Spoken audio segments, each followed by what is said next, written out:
On? Yep.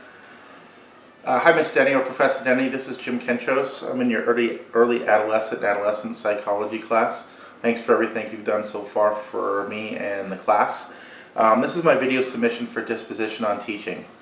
The first question we had is, what dispositions do I possess to be a successful teacher? First and foremost, I believe I have the ability to lead and set a good example in the classroom. I've had a lot of experiences running football programs and so forth and so on. And I think I have the ability to manage and lead a classroom based on what I've done on the football field. One of the things that comes along with that is I'm very passionate. I care about the students and I want to see them succeed. I'm very authentic, and I think that will come across to my students so they can feel that and understand that as well. I also have the flexibility to be able to handle different types of students. Going through this class, learning about cognitive development has really helped me, and the flexibility and the respect that I'll have for others, cultures, family environments, social differences and diversity. I think this will certainly, my experiences will certainly help me succeed in doing that.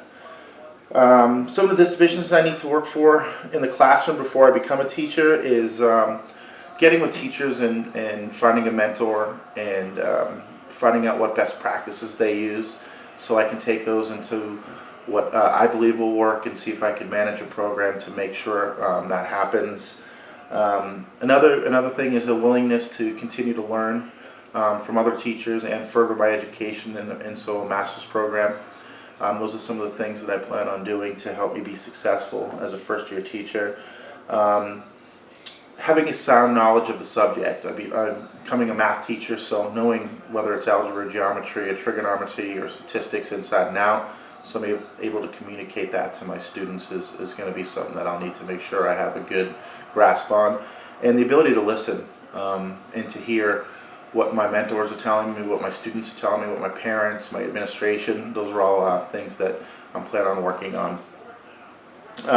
What does a professional educator look like, and how do they behave? We have to model acceptable behavior on and off, in and out of the classroom.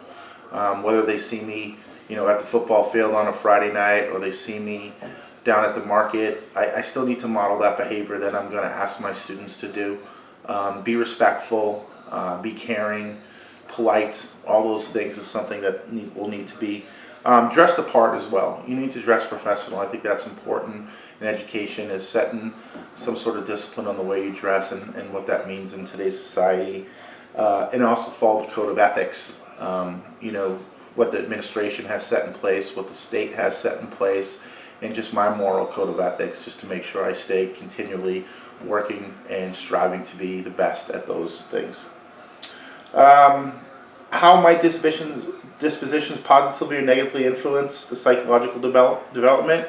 I think one of the things is not being consistent with rules. If you're allowing some students to do some things but others not to do, I think that will be an issue, and that's going to affect negatively to certain students. No special privileges for students. Everybody's going to have the same rules. I'll be willing to stay after school to mentor, to help, do whatever for any student. That will be open to all students, not just students that that maybe be perceived that I favor. Everybody will have an equal opportunity to for me to give them some work to do. Being fair, again, that just kind of reiterates what I said there. And I look forward to that day that I enter the classroom. Thank you for everything you've done in this class. I appreciate it, and have a great day.